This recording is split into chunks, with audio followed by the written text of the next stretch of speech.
the African History Network, the African History Network, and our YouTube channel, Michael Imhotep, Imhotep. We're also broadcasting right here on 910 AM, the Superstation, the Future Radio here in Detroit. Okay, so the trailer for the long-awaited Black Panther 2, Wakanda Forever, dropped this past week, and it was viewed 172 million times in 24 hours. 172 million times in 24 hours. NBC News has a good article about this. You know, we posted about this on our Facebook fan page, the African History Network, the African History Network, and I posted about it on my personal page as well. So we're going to talk some about this. There's some controversy surrounding the movie. You have some fans who are upset because Chadwick Boseman's character of T'Challa, he played the Black Panther, is not going to be recast. You have some fans saying that they're going to boycott the film, which to me really doesn't make sense to boycott the movie. And when you talk to Ryan Coogler, the director, when you talk to cast members, they didn't feel that T'Challa, Chadwick Boseman's character, should be recast. They felt that he was irreplaceable. But also, now we have a spoiler alert for you. We have a spoiler alert for you that we're going to get into in the show. There was a piece from hotnewhiphop.com that talks about how a new Lego set featuring the Wakanda Forever characters could give us a preview of who will be filling the shoes of the Black Panther. We'll talk about that here as well. Then also, you know, we got the news today that 11-time NBA champion Bill Russell, who also worked for the civil rights movement, passed away at age 88. We got the news today. He's an 11-time NBA champion. I know, you know, a lot of people say, oh, you know, Michael Jordan was the greatest of all time. And Michael Jordan was great.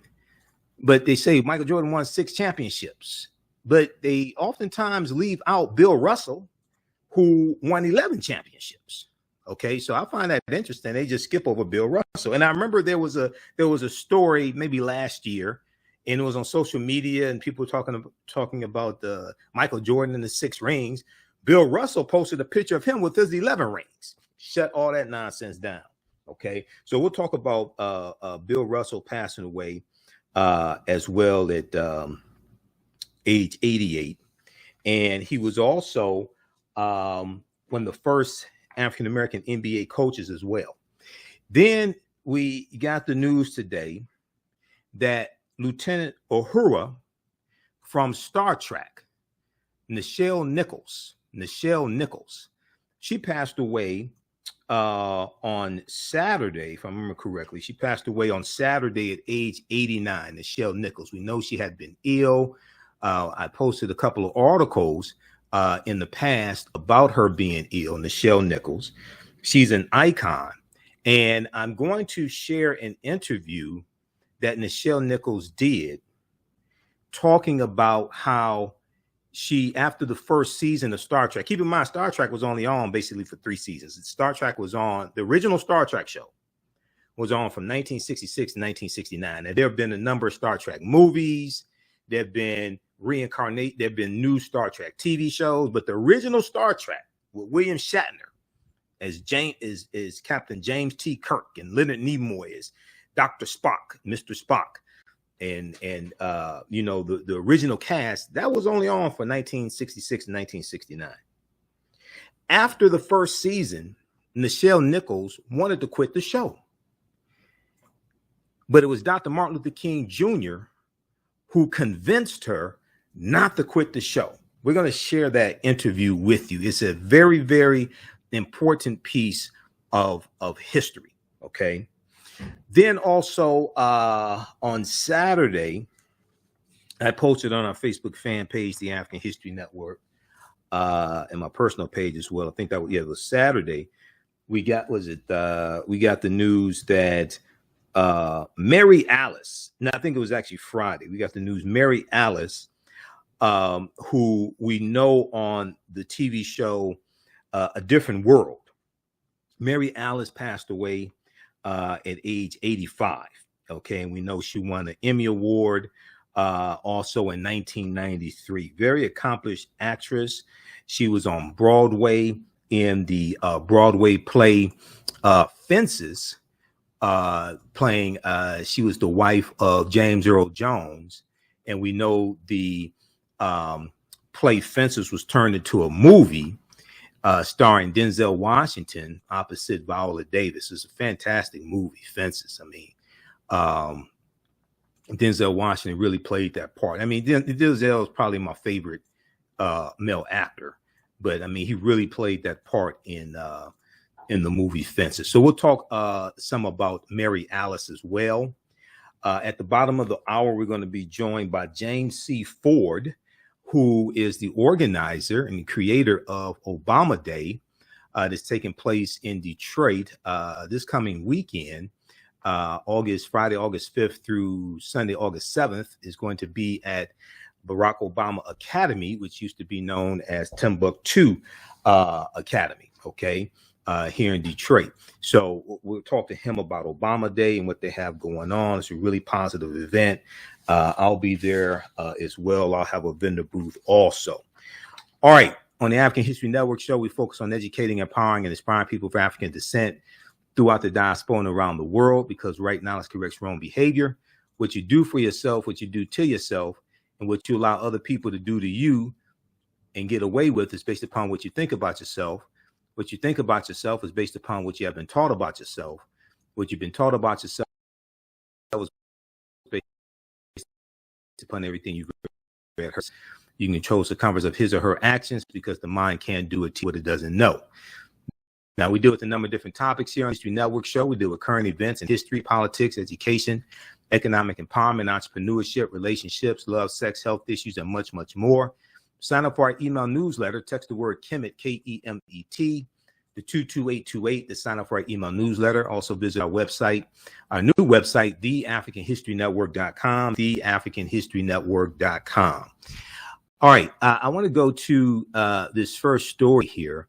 And this is dealing with Black Panther 2, Wakanda Forever. You see me wearing my Chadwick Boseman T'Challa Black Panther shirt as well, in honor of Chadwick Boseman. I have a number of Black Panther shirts, and there's a 3-hour lecture, almost 3-hour lecture that I've done dealing with the film Black Panther. The film Black Panther deals with African history, African culture, African spiritual systems, African language.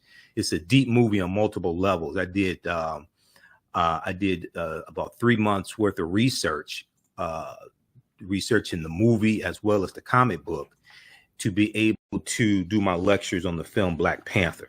Okay, so NBC News has this article. Black Panther Wakanda Forever trailer nabs 172 million views in 24 hours, making it one of Marvel's biggest.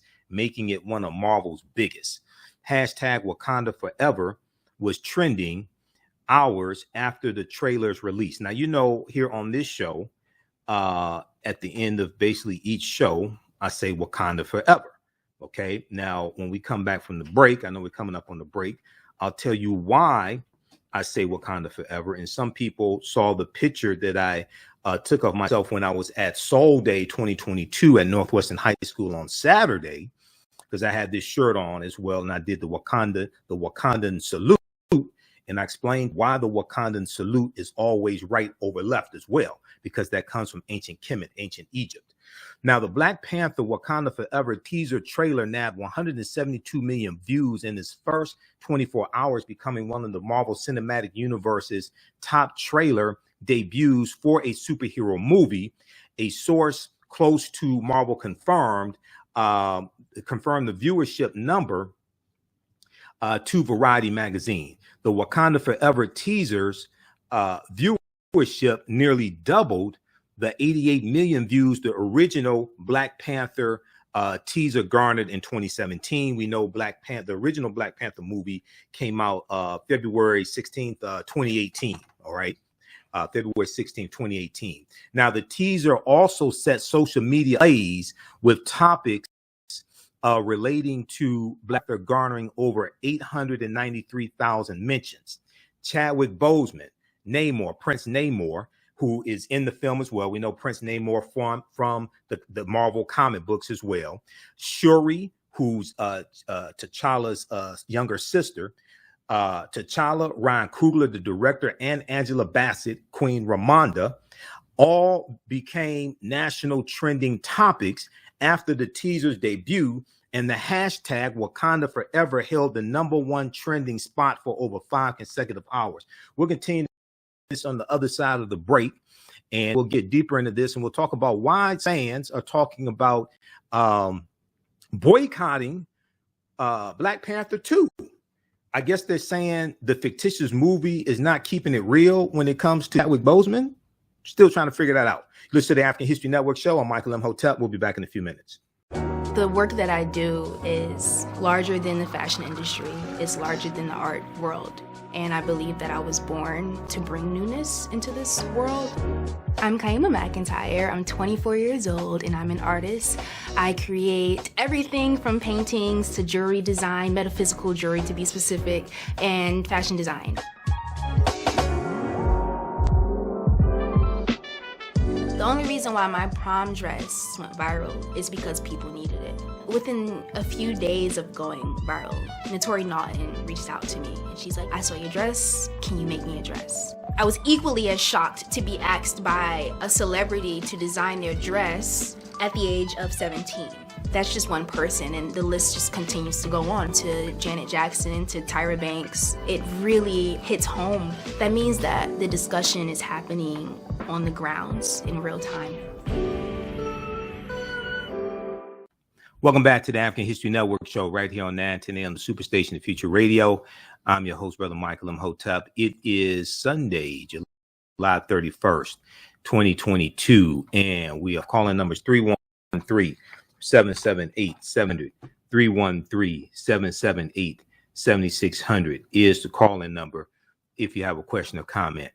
Okay, so right before the break, we were talking about the trailer for Black Panther 2, which came out this past week, and it got 172 million views in 24 hours. Okay, and it was trending on Twitter, trending on social media.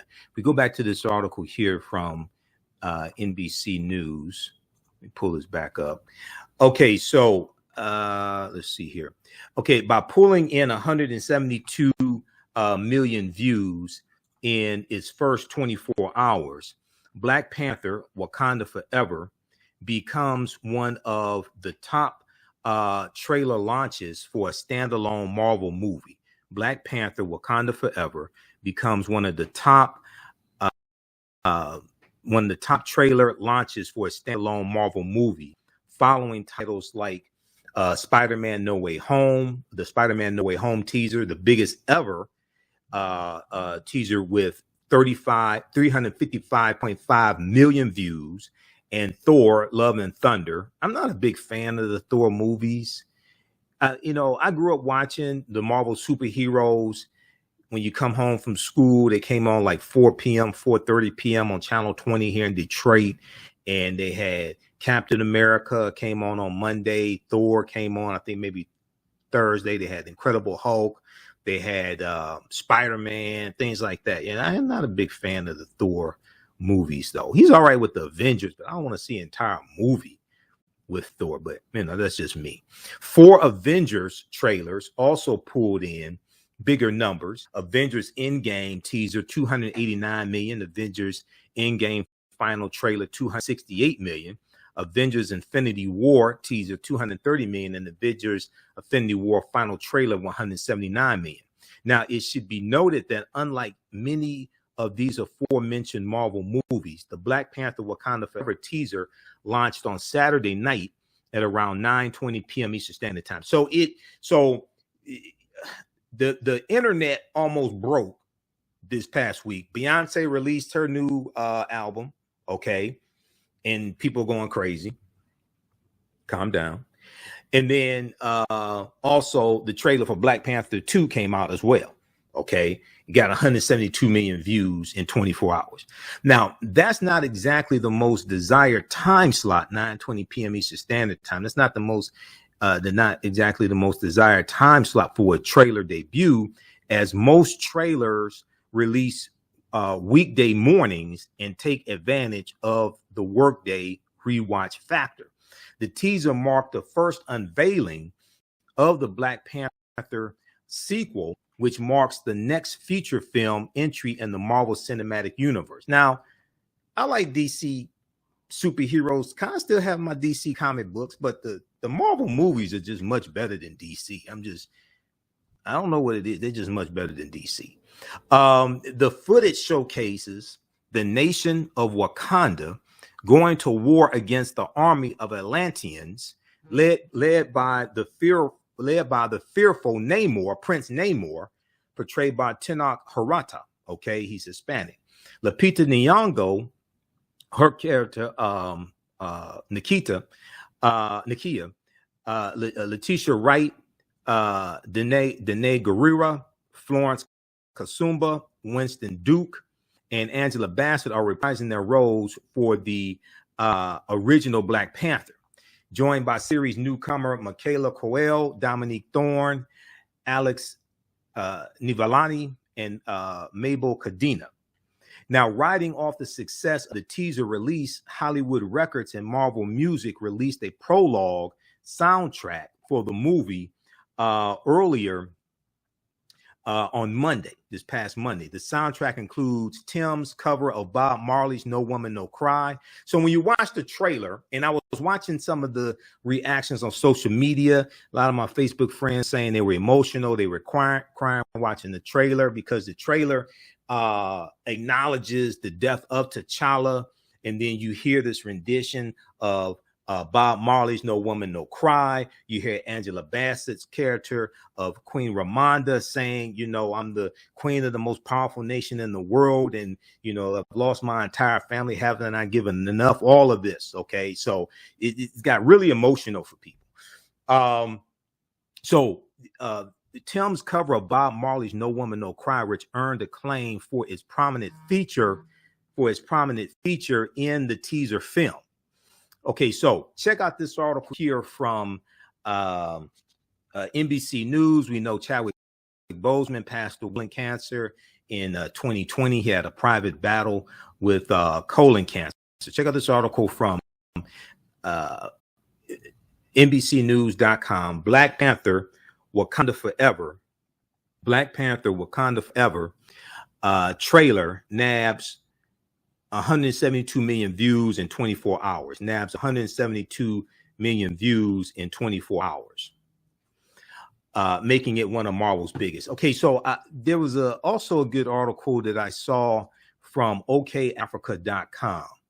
And this piece from okafrica.com gives a breakdown of the film, what we know so far, breaking down the first trailer of Black Panther, Wakanda Forever, breaking down the first trailer of Black Panther, Wakanda Forever.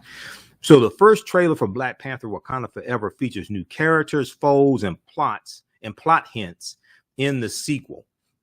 Okay, so and you can watch the trailer there as well.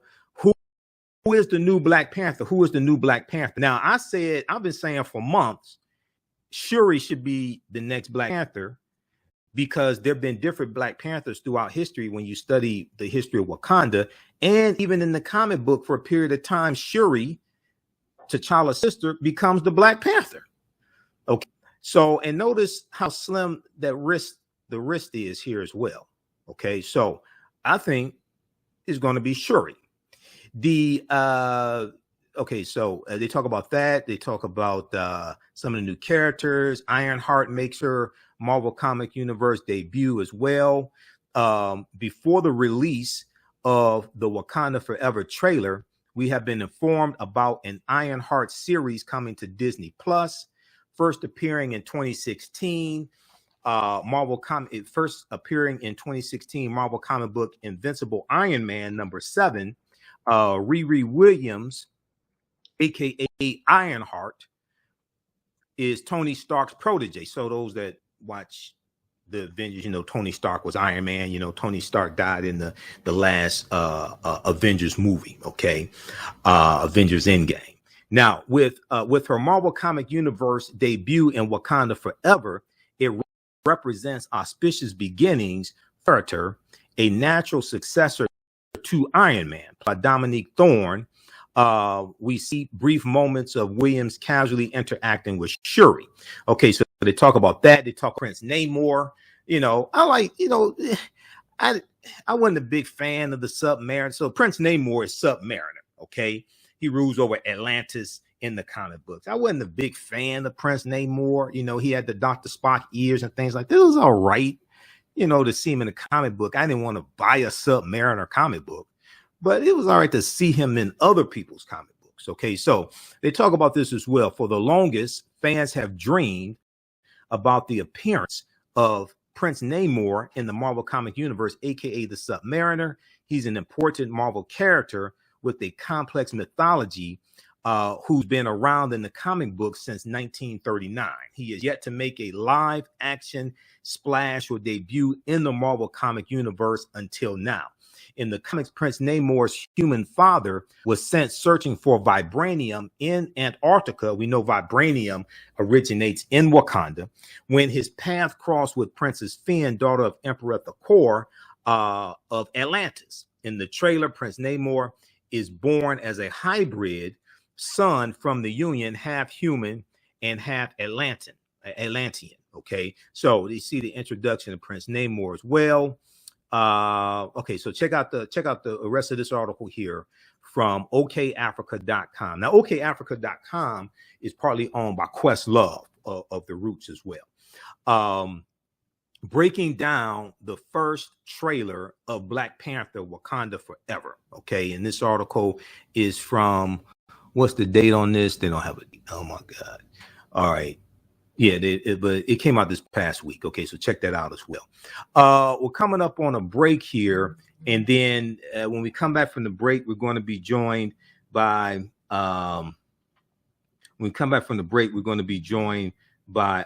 James Ford as well from Obama Day. We'll let you know what's going on August 5th through the 7th here in Detroit. But you listen to the African History Network show. I'm Michael Imhotep. We'll be back in a few minutes. What does self-care mean to you? To us, it's an opportunity to reconnect with nature. A chance to create something remarkable. At Sage and Elm Apothecary, our handcrafted skincare and household products immerse you in Earth's sweetest nectar, connecting you to nature in a way you never imagined. See for yourself and visit us at sageandelmapothecary.com. iRedify is a Black-owned digital platform that showcases Black and Brown cultures and people. The books on the platform are written by African-American authors, Afro-Caribbean authors, African authors, and so much more. Kids 14 and under can read ebooks, listen to audiobooks, and complete learning activities. Kids can even write in the books digitally.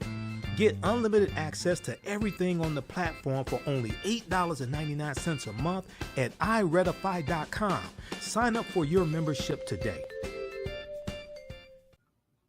Welcome back to the African History Network show right here on 910 AM Superstation, the Future Radio. I'm your host, Brother Michael Imhotep. It is Sunday, July 31st, 2022, and we are live. Calling number is 313-778-7600. 313-778-7600 is the calling number if you have a question or comment. Okay, on the line, we're joined by James C. Ford, who is the organizer of Obama Day. It's taking place Friday, August 5th through Sunday, August 7th, 2022 at the Barack Obama Academy. We want to welcome to the African History Network show, James Ford. How you doing today, James? Thank you. Thank you very much. And thank you for just having me on your show, Mike. All right, all right. Good to have you. Good to hear from you. Okay, so we've got the flyer. I'm about to bring it up here on the screen for Obama Day 2022. I know you talked to me some time ago about this as well, and I said, all right, I want to have you on the show to talk about this. I saw you over at Kibalan Village a couple months ago, also, and you told me that this was taking place. So let people know about Obama Day. And how did you come up with this concept? Well, actually, it's Obama weekend now. Obama weekend. I'm sorry, Obama weekend. Yeah. Yeah, Obama weekend. Well, in actuality, it's kind of a funny story. When he was doing his last live talk on radio, and he was leaving the White House, I just was sitting in this car. I was saying, man, I thought I just had one more day of Obama, I'd be happy. And I kind of fell asleep, and I woke up. Mm-hmm. And then I said, what about Obama Day? And then I called this girl the next morning and asked her, I said, what do you think about it? I mean, he's gone. He'll never be back in cinnamon. What do you think about Obama Day? She said, James Ford, I've heard you say some wild stuff in your life, but this is the most prolific thing you ever said. She said, let's ride with it. And that's what happened. Okay. So explain to people, because we have people listening from across the country, as well as in Detroit. Explain to people, what is Obama weekend? What's going to take place the weekend of August 5th through August 7th at Barack Obama Academy? Well, at the Barack Obama Academy, we're going to have a lot of children, all children parade for 1 hour.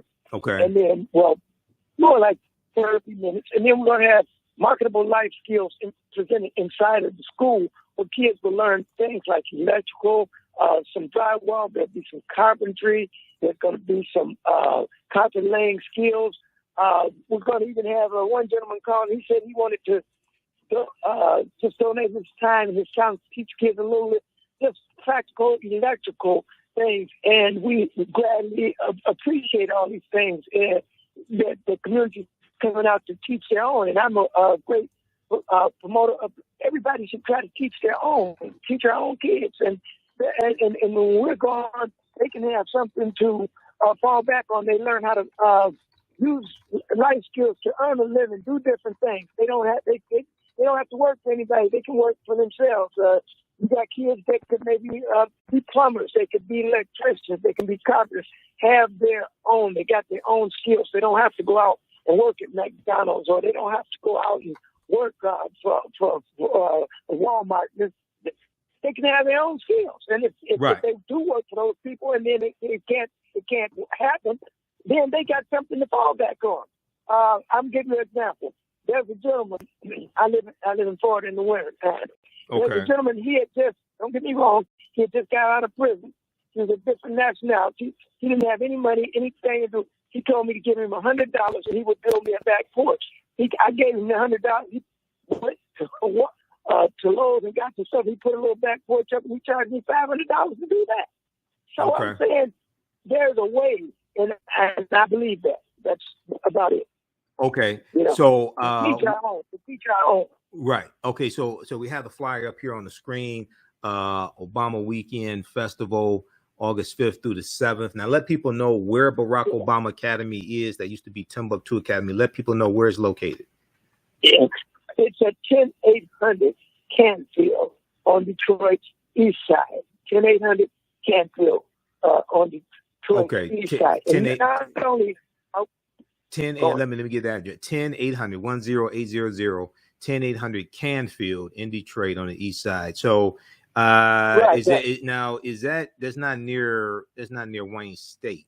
That's not near Wayne State. What's the cross street? No, it's the major. You can use the major cross streets. You can just say, if they want to really get close, they can let's go to maybe Mac and just say Van Dyke. And okay. They're in the general area.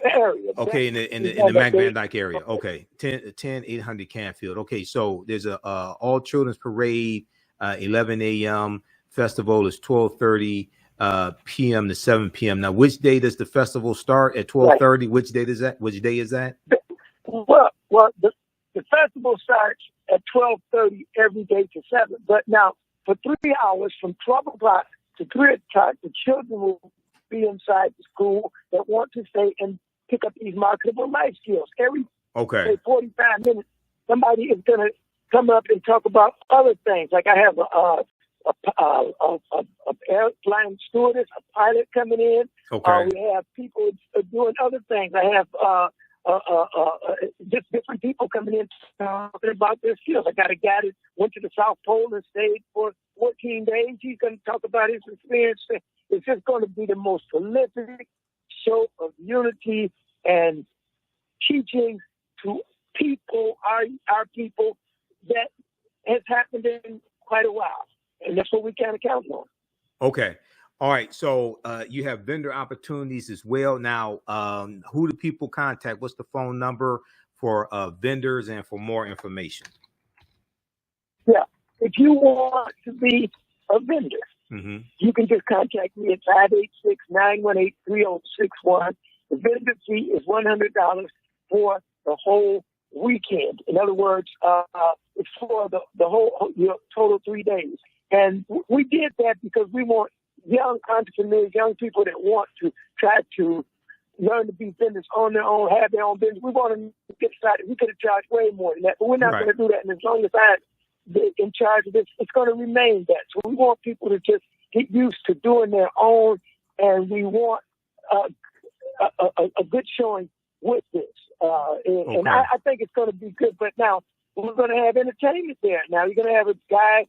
I mean, while we're outside, we're going to have karaoke, songs, dance, food. We're going to have people.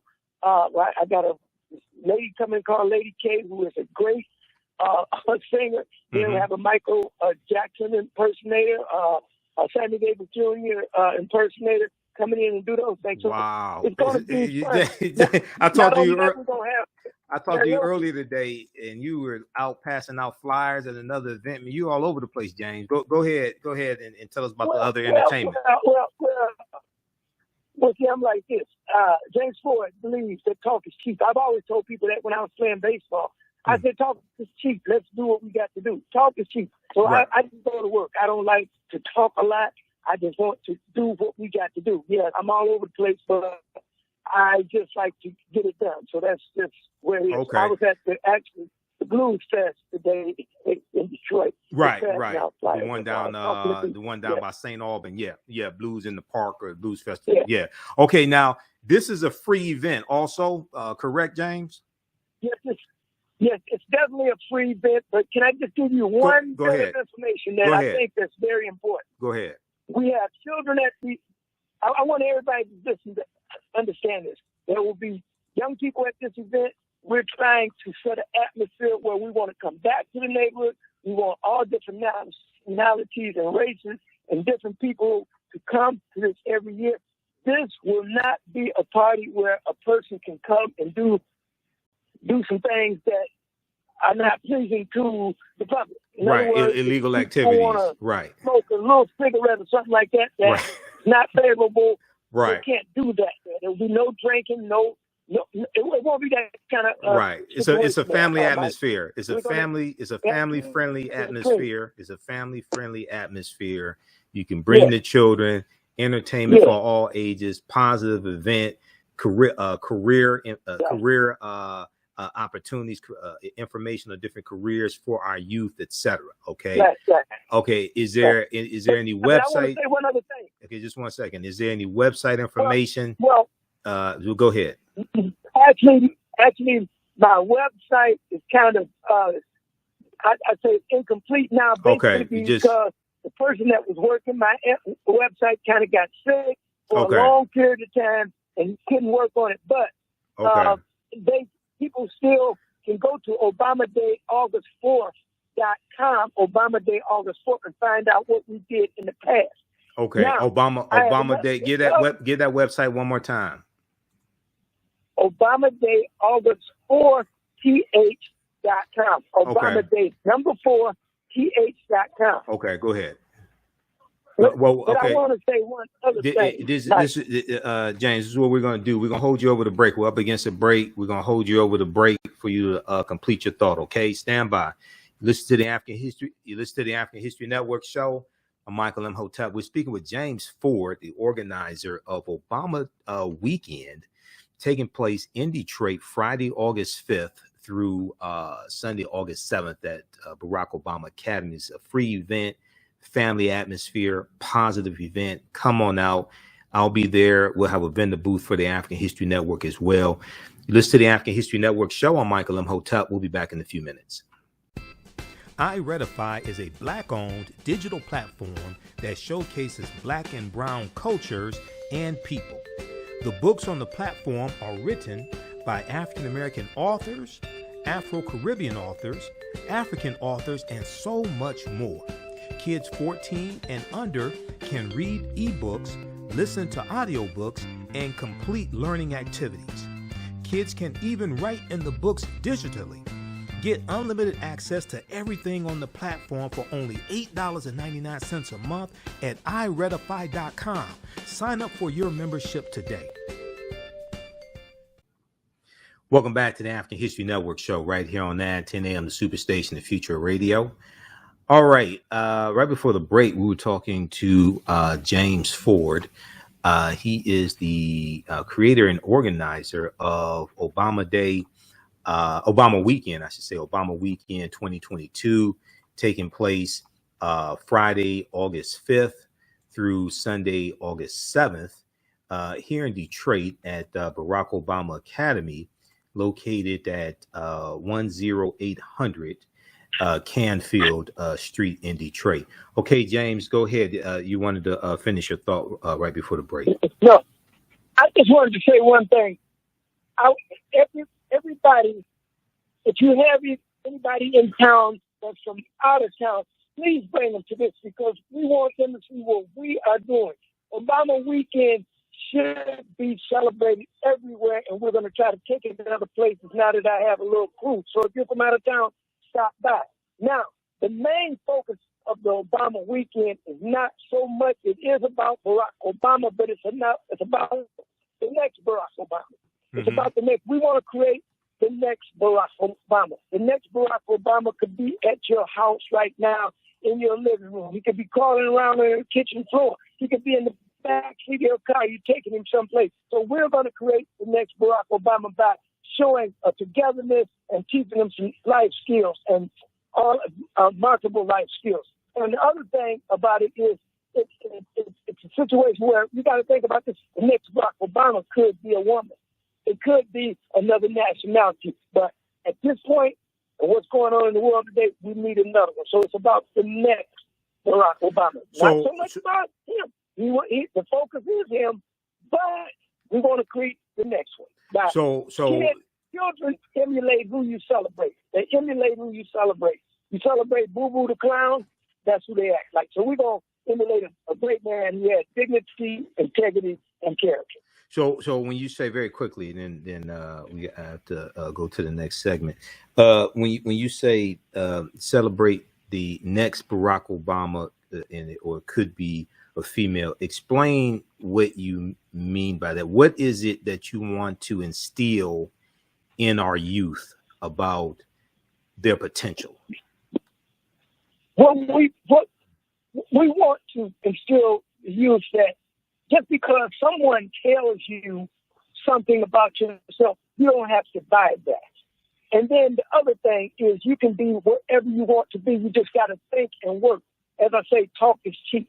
Right. So think and work. And then the other thing, what we want to do is teach our children this right here, to think before you act. Our children got to, whether we want to, they got to learn how to think before they act. And I'm going to give you a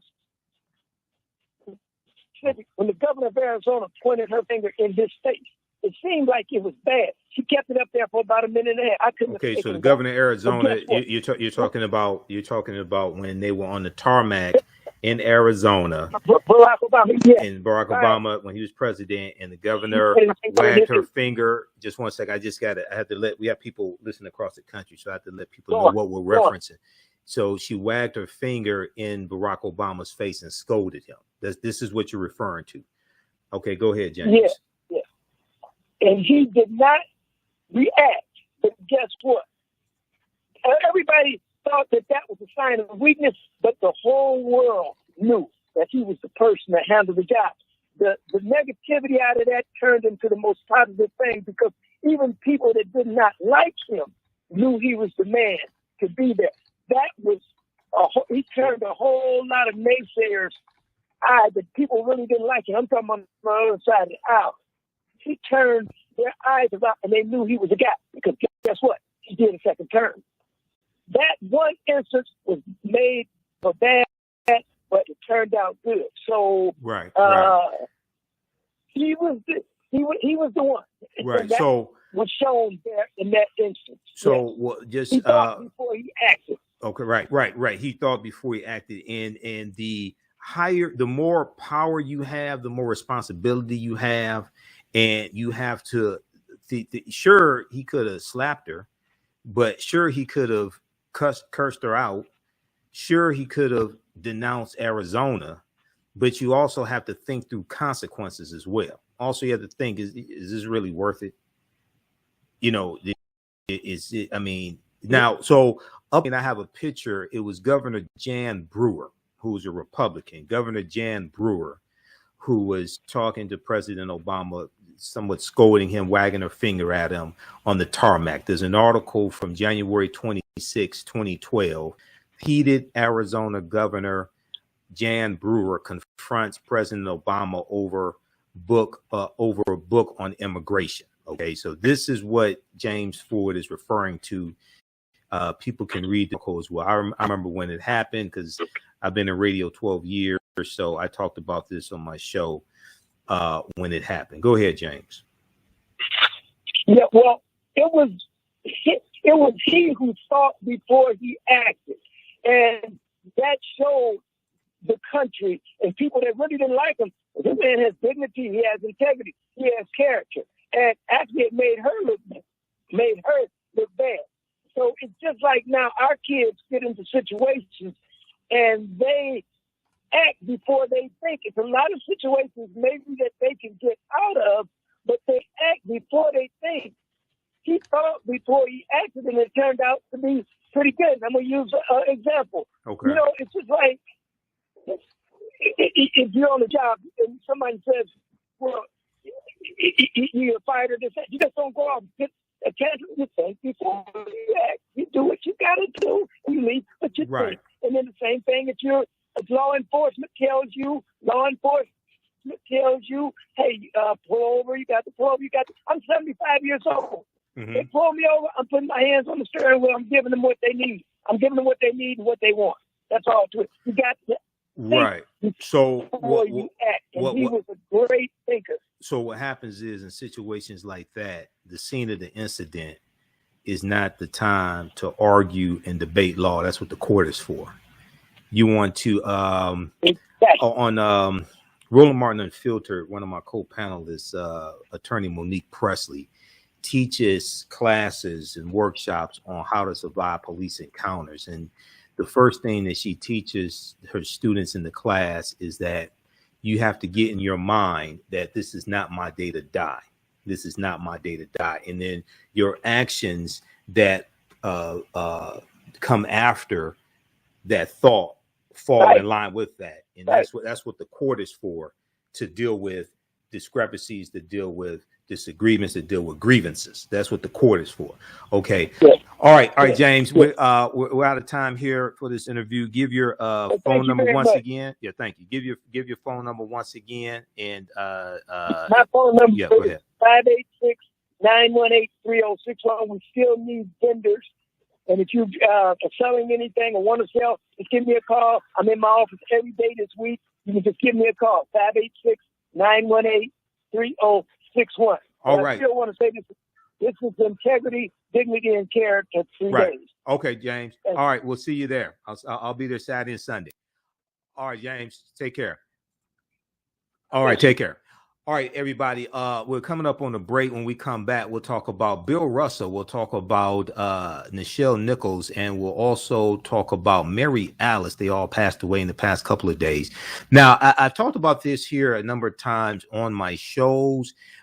If you don't read and you think that the policies of President Barack Obama did not benefit African Americans, I would encourage you to read this document that I've talked about numerous times before. It's at whitehouse.gov, Progress of the African American Community During the Obama Administration. It breaks down category by category how the policies of President Barack Obama, many pushed by the Congressional Black Caucus, many pushed by civil rights organizations, helped African Americans. And these were a lot of policies that Donald Trump reversed during his reign in office. So if you think President Obama's policies did not help African Americans, one, you haven't been listening to this show. Two, you don't read.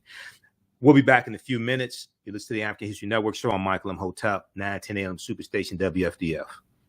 Hotep, everybody. Hey, this is Michael Imhotep, founder of the African History Network, host of the African History Network show. I'm a talk show host, researcher, lecturer, writer, and historian.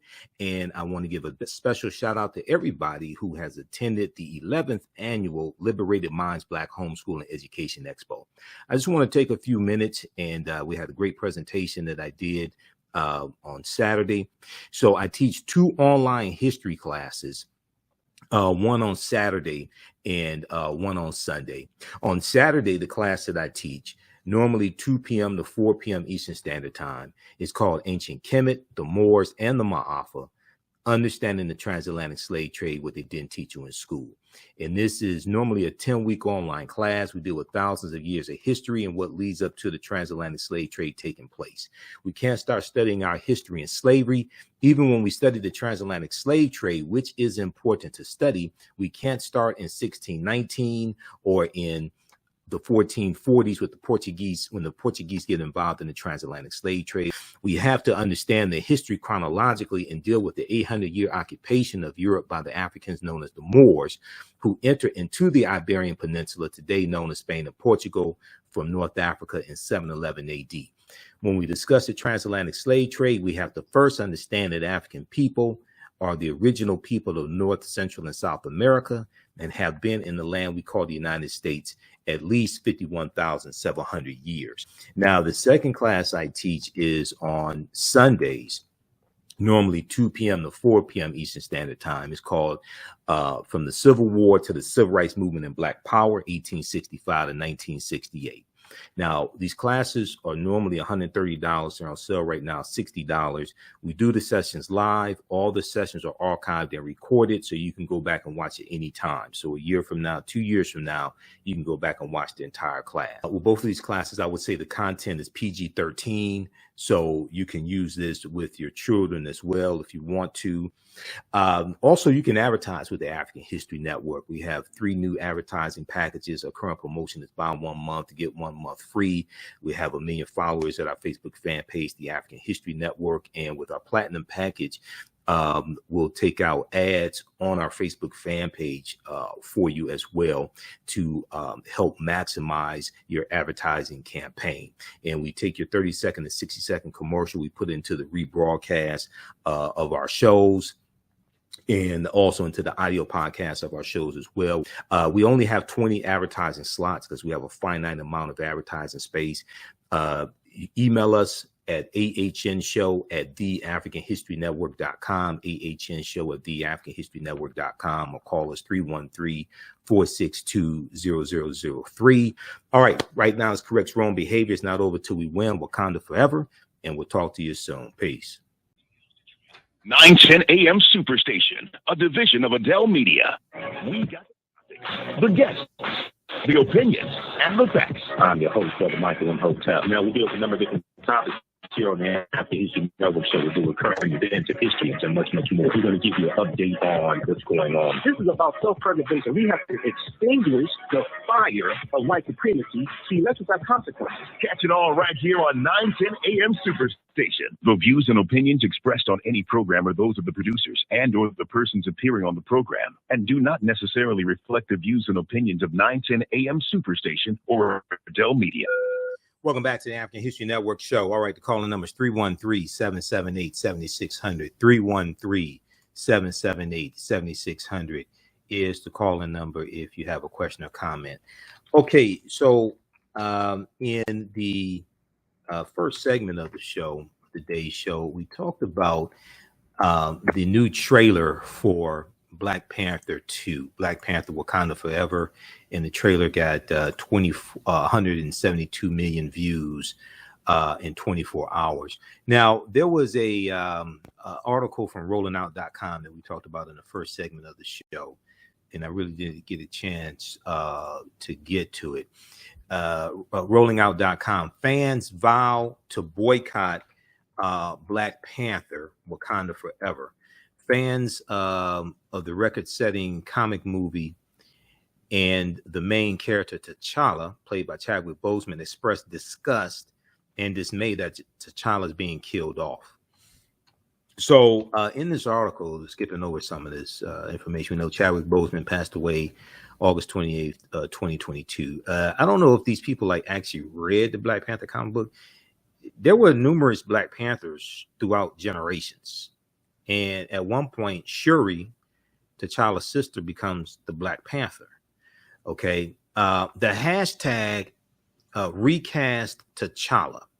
The hashtag recast T'Challa revealed some impassioned plans and harsh denunciations about the demise of the Marvel comic character. Okay, of the Marvel comic character. One user said, God forbid, but if Tom Holland died today, they would not kill off Peter Parker. If Robert Pattinson died, they would not stop casting people to play Bruce Wayne. Chadwick was very proud of bringing T'Challa to life. Killing T'Challa does not honor Chadwick. Hashtag recast T'Challa. I would encourage them to look at some of the comments from the actors and actresses on Black Panther who actually knew Chadwick Boseman, and Ryan Coogler, the director, things like this, because they said that he was irreplaceable to try to recast him. But once again, I think you're going to have a surprise in the film. There's another article I'm going to get to, and this is what I was saying should happen in the beginning anyway. I think you're going to have a surprise in the film. But let's see here. Still others are promising to avoid seeing the film because the comic book character was brought to life on the big screen after the ceaseless lobbying of mostly, if not solely, Black men. That's why. I don't think that's why. First of all, most of the Marvel comic universe heroes have had their own movie.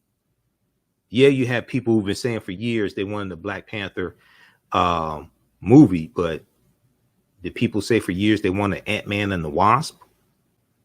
You had an Ant-Man and the Wasp. All Black Panther was the 18th movie in the Marvel comic universe, and all those 18 movies have interlocking storylines that lead up to Avengers Infinity War and Endgame. Okay, and then Ant-Man and the Wasp, all those movies have interlocking storylines. So even though people were saying, yeah, we want a Black Panther, and there's talk about Wesley Snipes being the Black Panther, things like this, it's like basically almost all of the Marvel comic universe characters are having their own movie. Doctor Strange, it started with Captain America. Basically, I think Captain America was probably the first one. You got a bunch of Thor, you got 3 Thor movies. You have the Avengers. Okay, you got the Incredible Hulk. All of them are having their movies in there. Captain Marvel. Okay, so but anyway, however, the film is now starring mostly Black females with only one major male character starring in the follow-up. Okay, so I guess it's like African American men complaining that there's a bunch of Black women in the movie or something. Okay, you know, hopefully these same people who are talking about boycotting a fictitious movie because they're not keeping it real about Chadwick Boseman, I sure hope y'all boycotted the NFL because of Colin Kaepernick. because that's something real. I hope you're not watching NFL games. I hope, because Colin Kaepernick is still hasn't gotten a job in the NFL. The same people who are talking about boycotting a fictitious movie, I sure hope you still boycotting the NFL for Colin Kaepernick, because that's real. Now, okay, you can read the rest of this. So they talk about some Twitter users and things like this. Okay. And also, once again, in the comic book, Shuri did become the Black Panther for a period of time. I don't know if these people notice, if they actually read the Black Panther comic book, anything like that. So, okay, we'll see what happens. Now, there was an article. Now, this is a spoiler alert. Spoiler alert. Don't get mad at me. It's already out there. I didn't write the article. It's already out there. But there was an article that I saw from who is this here? Hotnewhiphop.com. Hotnewhiphop.com. Okay.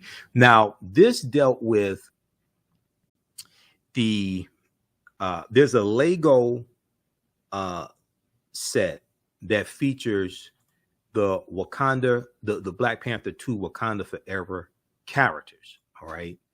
And I'm going to pull this article up here. Now, this is a spoiler alert. Now, I said this was probably happen. So if it turns out that it's true, you heard me say this before. Wakanda Forever Lego set spoils Marvel's new Black Panther. Wakanda Forever Lego set spoils Marvel's new Black Panther.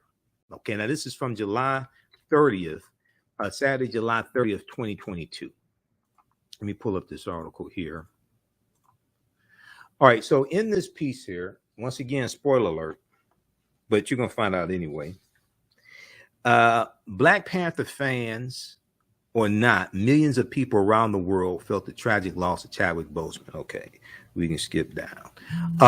Some wanted a recast, some wanted his character to get a respectful canonical death. Also, keep in mind, like Black Panther's T'Challa's father, T'Chaka, was the Black Panther before T'Challa was the Black Panther. T'Chaka was killed in the movie. His character was killed off also. I mean, come on, people. But none should have expected to find the answer in a Lego set first. So if you don't want spoilers, proceed with caution. Okay, so they show Prince Namor. You see Prince Namor over to the right. You see somebody, okay, this is Black Panther with a Jerry curl or something like that, a curly hair, whatever, right? According to images of upcoming Lego sets slated for an October 22 release, the new Black Panther will be Shuri, played by Letitia Wright. She is T'Challa's sister in the comic books and the 2018 Smash film. Now, I called this, and actually, if I can grab one of the books. So it's important to understand, and I'm going to break down what the word Wakanda means. This is why I say Wakanda Forever at the end of all of our shows, right? So I've done lectures dealing with the film Black Panther. This one right here, Black Panther Analysis, African Culture, History, and Afrofuturism. It's available at our website, AfricanHistoryNetwork.com. It's on sale $10. We have the digital download. I think it's $8 digital download. This is almost a 3-hour lecture. I did 3 months of research on the film Black Panther. I read over 100 articles dealing with the film and the comic book. I read this book here, Black Panther, The Ultimate Guide, which deals with the 52-year history of the Black Panther comic book. And you see Prince Namor is in here. I had to do this type of research to be able to do my lectures, so I knew what the hell I was talking about. Now, there were some people that weren't as responsible. Well, that's on them. I couldn't do that because my teachers taught me, when you come before the people, you need to have done your research and know what you're talking about. Dr. Leonard Jeffries, Professor James Small, Professor Kabahaya Kamene, Dr. Claude Anderson, Dr. Ray Higgins. So I had to do a lot of research before I can do my lectures on the film. So I knew what I was talking about. Also, This is another book that I read. Black Panther, the official movie special, which is the official movie tie-in to the first Black Panther movie that gives background information on the characters, interviews with the characters, interview with the director Ryan Coogler, all of that. Okay, I read this book as well. Why? So I knew what I was talking about when I did my lectures. Okay, so if we look here at this here, let's see, let's go back to this. Okay, while a Lego set is never an official confirmation, and I agree with that. I haven't played with Legos in decades. Okay, but while a Lego set is never an official confirmation, it's safe to say is likely given the direction of Marvel's first teaser for Black Panther: Wakanda Forever, and the fact that Lego sets have been prophetic in the past, and the fact that Lego sets have been prophetic in the past. Now, the new teaser isn't explicitly dedicated to Chadwick Boseman. However, from the heart-wrenching version of Bob Marley's Woman No Cry to and Kendrick Lamar's All Right, to the somber tone of the trailers, shots, and characters, it's clear that the teaser is mourning the actor's loss as well as we are. Okay, at the end of the trailer, a new Black Panther suit is revealed, which got fans speculating before this Lego set seemingly confirms Shuri will take the mantle against a new underwater enemy, which is Prince Namor. Okay, and here he also Shuri as Black Panther as well in the comic books. Okay, so this tweet here, Marvel leak. Okay, they ask, is Shuri wearing the Black Panther suit in a new coming Lego? But they show this image here. If we click on this, this is on Twitter. They show this image here of Shuri as Black Panther. Let me see. Let's go to. This is coming straight from the comic book. So I had to go research the history of the Black Panther comic book and characters, because we see that reflected in the movie.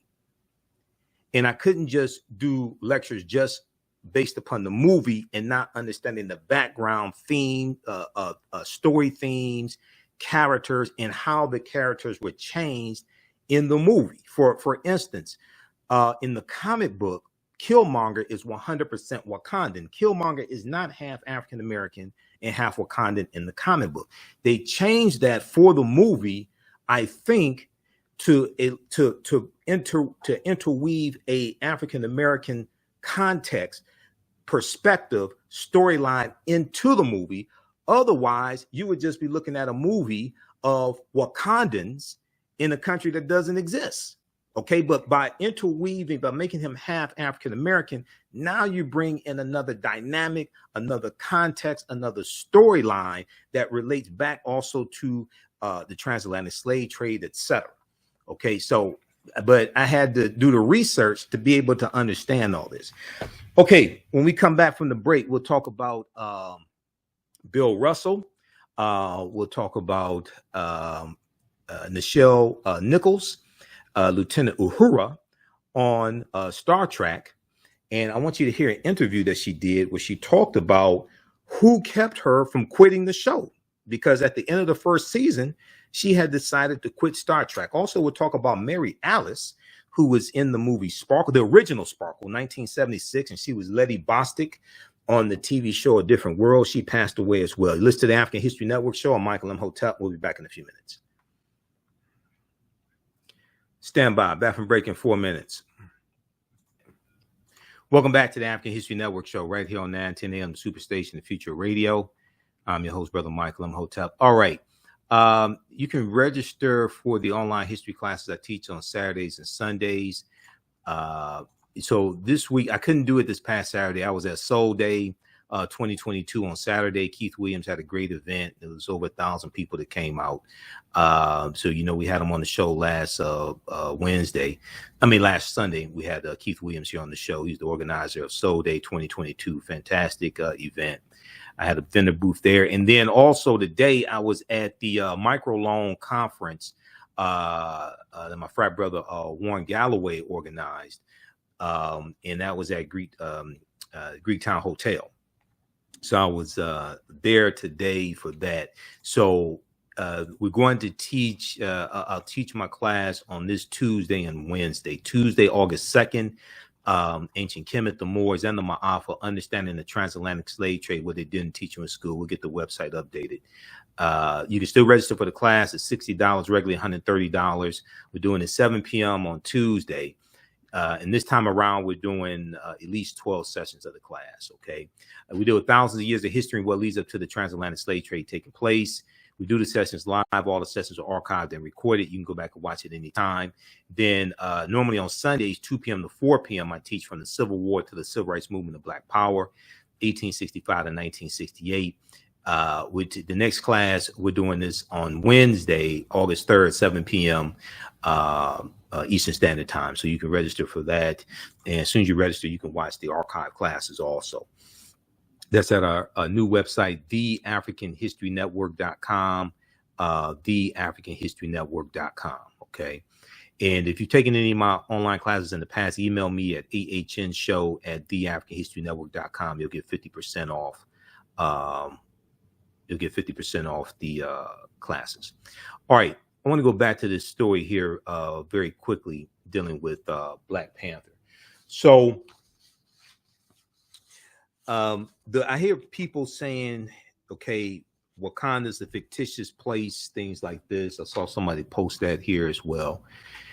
It is true that Wakanda is a fictitious place, but Wakanda is not a fictitious word. And this is why it's important to do research. This is why I couldn't jump out and start doing lectures dealing with Black Panther and had not done the research, didn't know what the hell I was talking about. Unfortunately, everybody didn't follow that advice. Okay.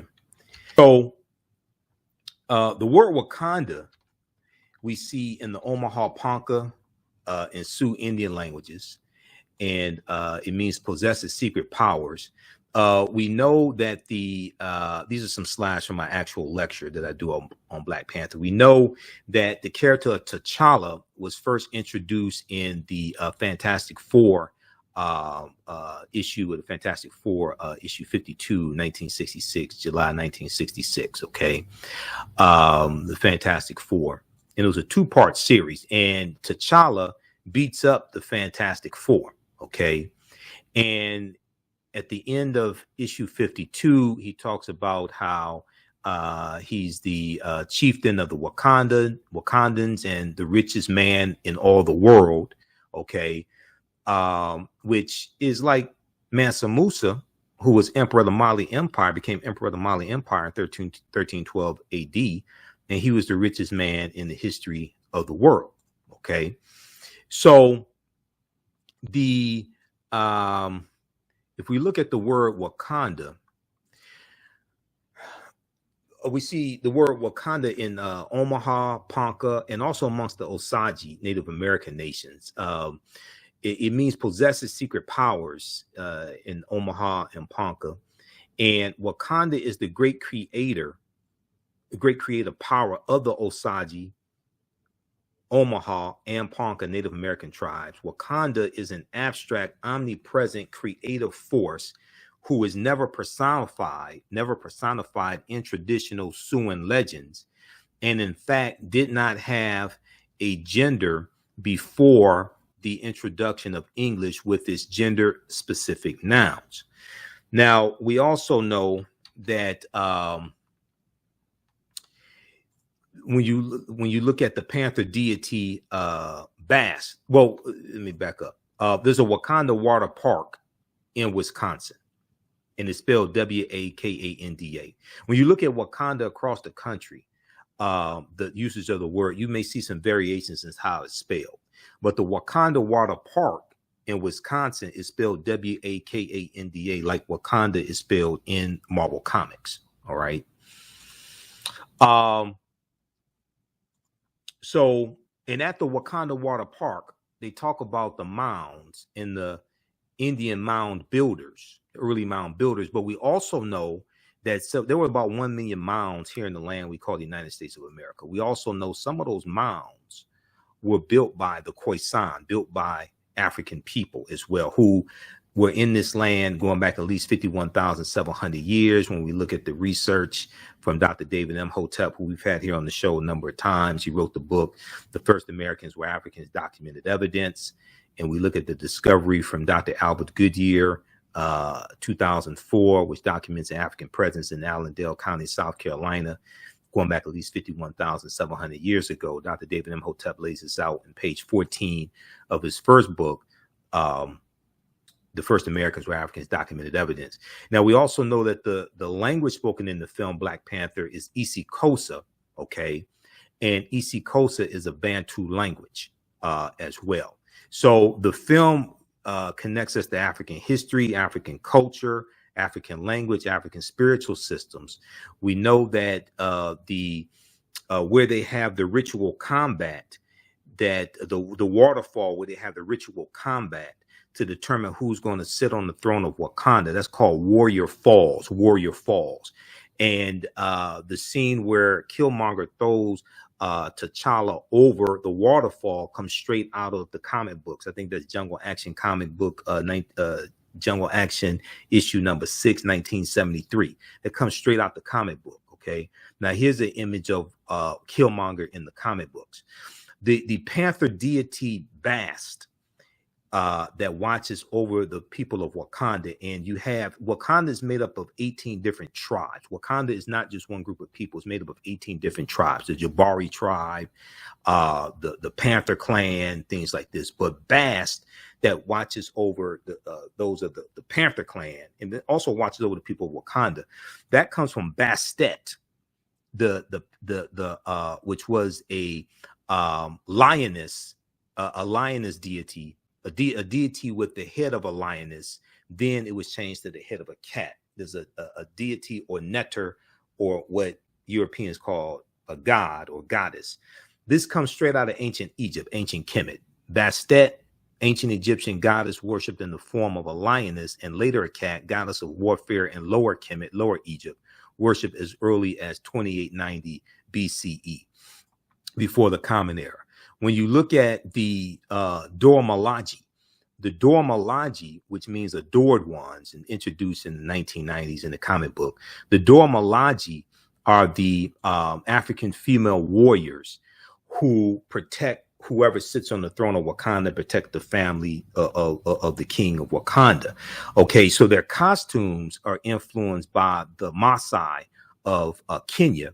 Okay, number one, because Ruth Carter, who was the costume designer, and she won an Oscar for being the costume designer. Ruth Carter studied 11 different African cultures for 6 months and infused this into the film Black Panther. She was also the costume designer for the movie Malcolm X as well. Okay, but the Dora Milaje are based upon they were introduced in 1998, Black Panther Volume 1, 1998. The Dora Milaje means adored ones.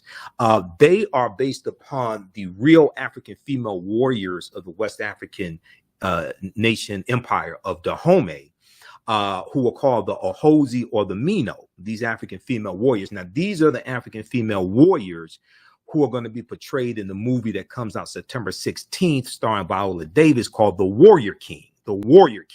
And this is about these African female warriors who were the real life inspiration for the Dora Milaje that we first saw in the Black Panther comic books in 1998, and we see on the screen in the film Black Panther, and also Black Panther 2 as well. All right. So that's just a little background information. And my lecture is available at our website, TheAfricanHistoryNetwork.com. It's a almost 3-hour lecture. I go deep into all this information. It's a Black Panther analysis, African culture, history, and Afrofuturism. And we have digital download format also. Okay, that's at TheAfricanHistoryNetwork.com. I did a lot of research to be able to do my lectures on the film. All right, so we got the news that Mary Alice passed away. Mary Alice, And I remember seeing Mary Alice on not just A Different World, but before A Different World, she was on the TV show Sanford and Son. And she was Fred's sister. Remember, she was married to the white guy, Rodney. Okay. And you remember the first time Fred met Rodney, he thought Rodney was the taxi cab driver. Okay. So Mary Alice was on a few times on Sanford and Son. Essence magazine has back at the life and career of Mary Alice Smith. Mary Alice Smith, the Emmy and Tony Award-winning actress, had a career that spanned 50 years across film, television, and theater. When we come back from the break, we'll talk some about the career of actress Mary Alice. And, you know, I'm a big fan of the TV show A Different World. She played Letty Bostick, the dorm director for season 1 and season 2 on the TV show A Different World. So we'll talk about this on the other side of the break, as well as Bill Russell and Nichelle Nichols. You listen to the African History Network show. I'm Michael Imhotep. We'll be back in a few minutes. Welcome back to the African History Network show. All right. So right before the break, we were talking about the passing of actress Mary Alice, veteran actress. She was on Broadway, starring opposite James Earl Jones in the play Fences, August Wilson's play Fences. We know that was turned into a movie starring Denzel Washington and Viola Davis. Fantastic movie, Fences. I mean, Denzel and Viola Davis, I mean, they're fantastic actors and actresses. Denzel's one of my all-time favorite actors. Okay. He's one of my all-time favorite actors. And if you get a chance to check out that movie, I don't think you'll be disappointed. So there was a good article from Essence magazine that we posted on our Facebook fan page, The African History Network. And this deals with looking at her career. And then also there's a good article from the New York Times from July 30th, 2022. But this piece from Essence magazine, they look back at the life and career of Mary Alice Smith, which was her birth name. Mary Alice Smith. She was born December 3rd, 1936. I want to go to this piece here from New York Times. We know she was also in the Matrix movie, one of the Matrix movies as well. Mary Alice Smith, Tony winner for her role in Fences, dies at 85. A former Chicago school teacher, she appeared on TV in A Different World and also I'll Fly Away, winning an Emmy in 1993. Here's a picture of her also. And she was in the movie Sparkle as well. Okay, 1976, Sparkle. Okay, so Mary Alice, an Emmy and Tony winning actress, who brought a delicate grace and a quiet dignity to her, to her roles in Hollywood blockbusters, The Matrix, Revolutions, television sitcoms, A Different World, and Broadway plays Fences, died on Wednesday in her home in Manhattan. She was 85, according to the New York City Police Department. Okay, so that was Wednesday, July 27th. Now, the death was confirmed by Detective Anthony Passaro, a police spokesman, who said officers responded to a 911 call. Officers responded to a 911 call and found Miss Alice unresponsive. A former Chicago school teacher, Mary Alice appeared in nearly 60 television shows and movies. In the year 2000, she was inducted into the Theater Hall of Fame. Now, she first gained widespread attention in the Broadway production of August Wilson's Fences in 1987.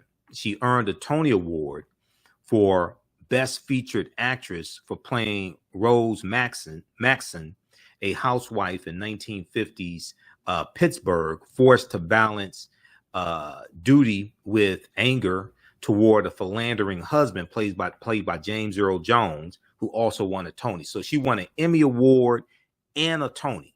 Okay, she was a brilliant actress. I think she was really underrated. I think Mary Alice was very underrated, even though she did win an Oscar and a Tony. I think she was very underrated as an actress. James Earl Jones portrayed his character is filled with rage after a promising baseball career devolved into a grueling life as a garbage man, a garbage hauler. Okay, so it goes on and talks about some of her background as well. Here's a picture of James Earl Jones and Mary Alice in the play Fences. Now, Mary Alice Smith was born on December 3rd, 1936, in Indianola, Mississippi. I never heard of Indianola, Mississippi. Indianola. I never heard of Indianola, Mississippi. She was one of three children of Sam Smith and Ozalar Smith. When she was a small child, the family moved to Chicago, where they lived in a house on the near north side that was later demolished to make way for the Cabrini Green housing project. Okay, no immediate family members survived. Now, she was a teacher as well. Early on, viewing teaching as a path to a middle-class life, Mary Alice Smith graduated from Chicago Teachers College, which is now Chicago State University. She graduated in 1965 and took a job teaching at a public elementary school. Even so, she aspired to be an actress. It was escapism, she told the Chicago Tribune in 1986, adding, "We never lacked for anything. Okay. We know she was in the Women of Brewster's Place. Also, she was she was on Sanford and Son a few times, as well as Fred Sanford's sister. Okay, she was in the musical Sparkle, 1976. She was also in the movie Beat Street. Now, I forgot she was in Beat Street. Okay, the hip hop movie Beat Street, that featured breakdance in 1984. I saw a clip of that. Somebody posted that in a Different World Facebook group that I'm in. I totally forgot she was in Beat Street. Okay, so Mary Alice Smith will be definitely missed. We all loved her on A Different World. She knew how to put Whitley in her place too. That was, oh my God, she knew how to put Whitley in her place. She was great as Letty Bostick, the dorm director. And it was in the first season she became the dorm director. Now it's Ron O'Neal. So Ron O'Neal played two characters on A Different World. Later he plays Whitley's father. He's the second character to play Whitley's father. But in the first season, he plays, I think he's a college professor at Hillman, and he's the one who convinces Letty Bostick to come to Hillman to be dorm director, because she traveled the world and she was a book author. She's there at the college doing a lecture. She didn't graduate from college. He had some incomplete classes and things like this. So it's Ron O'Neal's character, his first character on A Different World, who convinces her to come to Hillman to be the dorm director. And then later on, he's going to be the second character, or maybe the third, to play Whitley's father. Okay, but I love to see Letty Bostick put Whitley in her place as well. Okay, so we're going to miss Mary Alice. Now, Nichelle Nichols also passed away as well. We got the news today, but she died Saturday. Nichelle Nichols, Lieutenant Uhura on Star Trek. We know that Star Trek was on from 1966 to 1969. The original Star Trek was only on for like 3 seasons, right? But it spawned all these movies, spin-off TV shows, the Star Trek convention, all types of things. Okay, Trekkies, billions of dollars in merchandising, all that came from a show that was on for 3 seasons. Nichelle Nichols, Lieutenant Uhura of Star Trek, dies at age 89. We're going to go to clip 1 here in just a second, Jalen. She was among the first Black women to have a leading role in a TV series. She later worked in NASA, okay, to recruit minorities for the space program. Okay, here's a picture of her. And I remember watching Star Trek. I watched the reruns of it because I wasn't born when I was born. I was born in 71, so it was off the air. But I remember watching the reruns of it. And I had some of the Star Trek action figures as well. But I remember seeing her on Star Trek. And I was like, wow, it's a Black woman in outer space. Nichelle Nichols, the actress revered for Star Trek fans, by Star Trek fans, and everywhere for her role as Lieutenant Uhura, the communications officer on the starship USS Enterprise, died on Saturday in Silver City, New Mexico. I think it's New Mexico, Silver City. She was 89 years old. The cause was heart failure.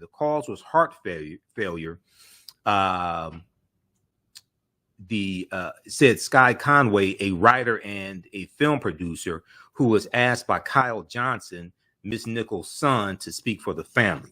Miss Nichols had a long career as an entertainer, beginning as a teenage supper club singer and dancer in Chicago, her hometown, and later appearing on television. But she will be forever remembered for her work on Star Trek, the cult-inspiring space adventure series that aired from 1966 to 1969 and starred William Shatner, T.J. Hooker as Captain Kirk, the heroic leader of the Starship Enterprise. And we know Leonard Nimoy, who died in 2015, Mr. Spock, and DeForest Kelley as Dr. McCoy, aka Bones. They were all on that iconic show. A striking beauty, Nichelle Nichols provided a frisson of sexiness on the bridge of the Enterprise. She was generally clad in a snug red doublet and black tights. Ebony magazine called her the most heavenly body in Star Trek, on this 1967 cover. Her role, however, was both substantial and historically significant. We'll continue this other side of the break. List to the African History Network show. I'm Michael Imhotep. We'll be back in a few minutes. Welcome back to the African History Network show. All right. Right before the break, we were talking about Nichelle Nichols, actress Nichelle Nichols, best known as Lieutenant Uhura on Star Trek. Okay. And she passed away Saturday at age 89. Okay. We know she was ailing as well for some time. We're going to clip 1 here in just a second, Jalen. I want to go back to this article here from New York Times because there's a section here to get to something that's really, really important. And it deals with the image that she portrayed on Star Trek, which was a different image than what we were used to seeing oftentimes in media of African Americans, especially African American women. Her role, so Ebony magazine called Nichelle Nichols the most heavenly body in Star Trek on its 1967 cover. Her role, however, was both substantial and historically significant. Lieutenant Uhura was an officer and a highly educated and well-trained technician who maintained a business-like demeanor while performing her high-minded duties. Miss Nichols, Nichelle Nichols, was among the first African-American women to have a leading role on a network television series, making her an anomaly on the small screen, out of the ordinary, an exception on the small screen, which until that time had rarely depicted African American women in any other roles than subservient roles. In a November 1968 episode, during the show's third and final season, Captain Kirk and Lieutenant Uhura are forced to embrace by their inhabitants of a strange planet, resulting in what is widely thought to be the first interracial kiss in television history. Now, when you research this, you'll see that the producers of the show, the network, wanted to have two scenarios so that they could air one down in the South, because they knew the segregationists in the South would object to this white man kissing this African American woman.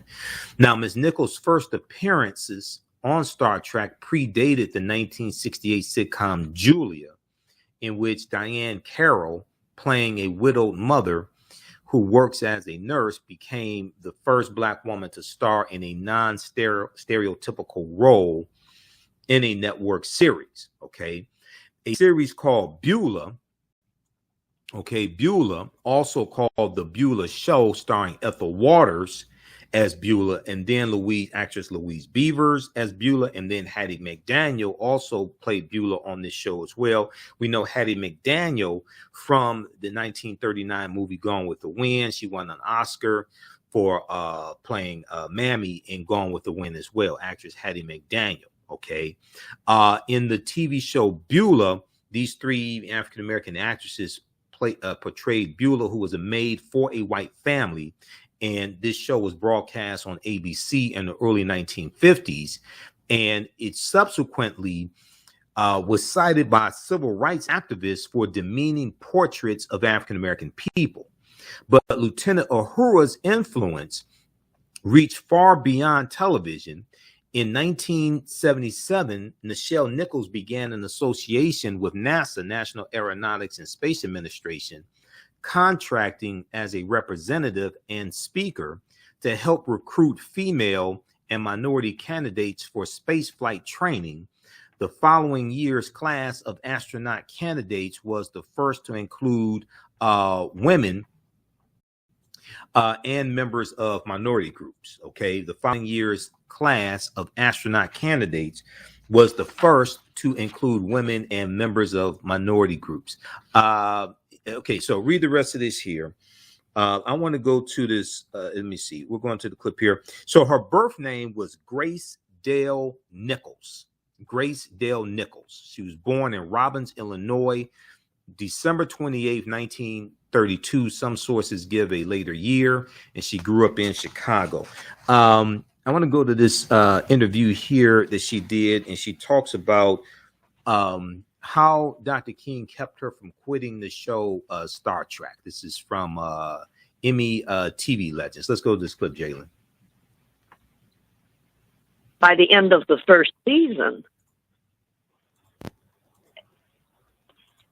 I had so much fan mail that I didn't know I had that was in the mail room that they offered me a contract. I also was offered a role, a play to do that was Broadway bound. And I was going to leave the show and take that. And it was a good role.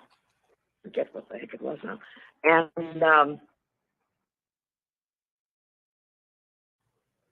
so I went in and told Gene I was going to, when the season was up, I was going to leave. And Gene says, you can't do that.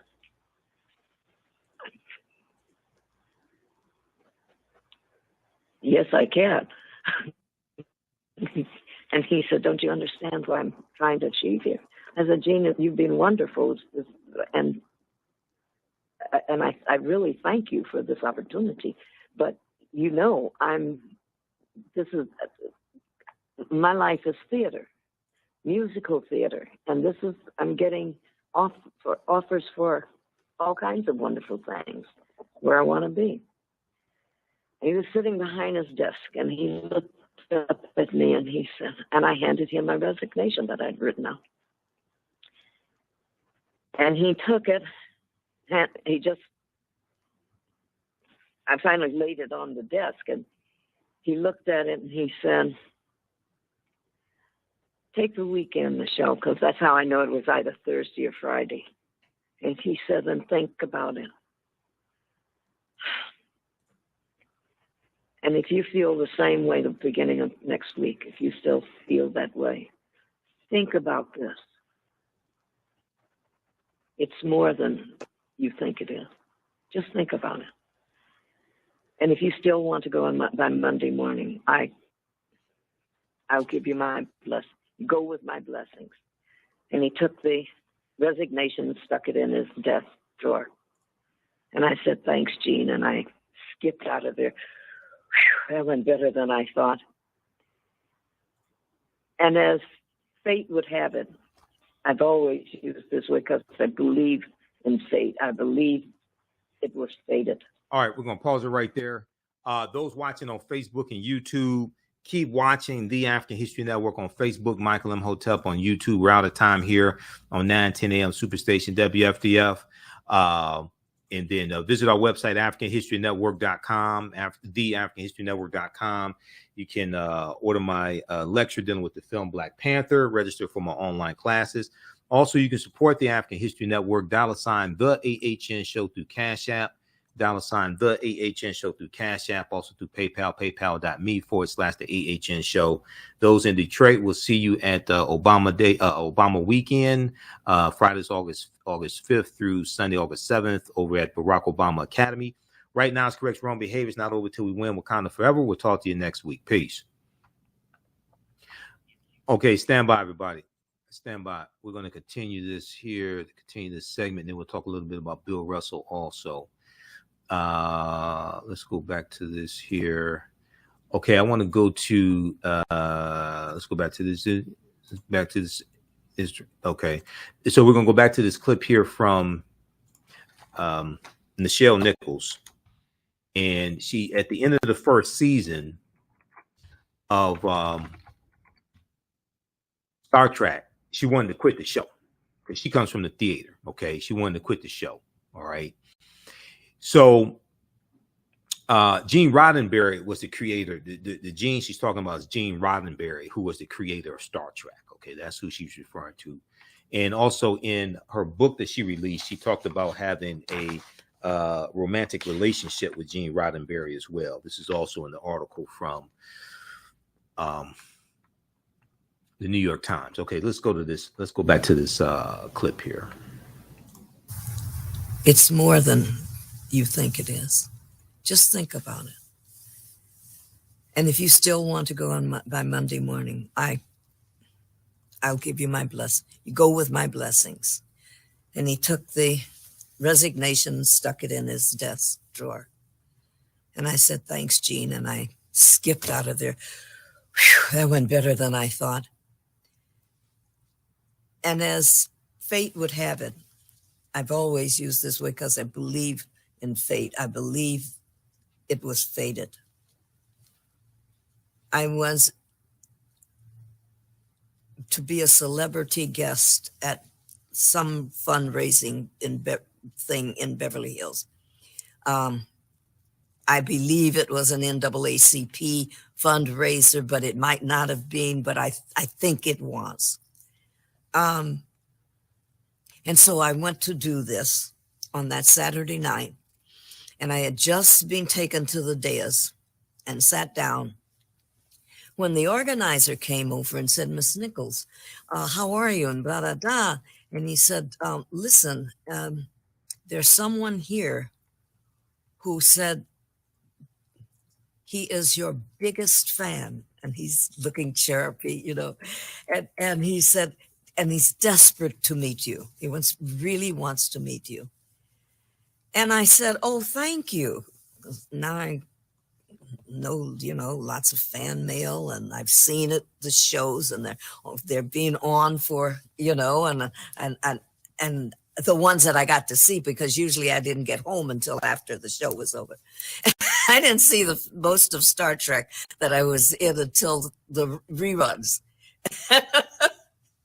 and I was on hiatus at best. So I said, certainly. And I stand up and turn, and I'm thinking, it's a Star Trek fan. He said, it's a Star Trek fan. I'm looking for a young man who's a Star Trek fan. I turn, and instead of fan, there's this face the world knows with this beautiful smile on it. And I remember thinking, whoever that fan is going to have to wait, because Dr. Martin Luther King, my leader, is walking toward me, not 10 feet away, with a beautiful smile on his face. And then this man says, yes, Miss Nichols, I am that fan. I am your best fan, your greatest fan. And my family are your greatest fans. As a matter of fact, this is the only show on television that my wife, Coretta, and I will allow our little children to watch, to stay up and watch, because it's on past their bedtime. And I said,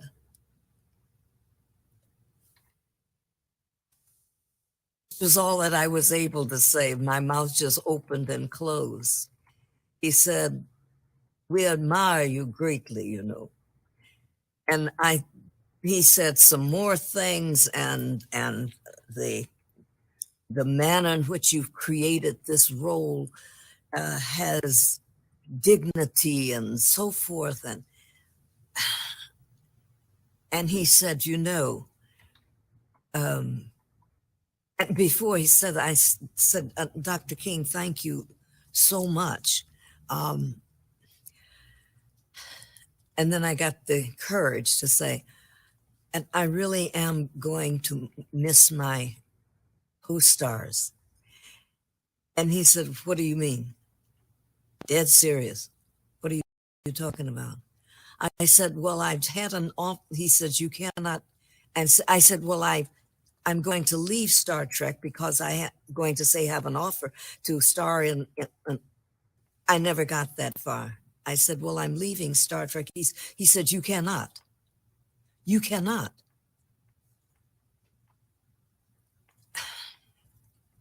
And I felt like that little boy, Willis. What you talking about, Dr. King?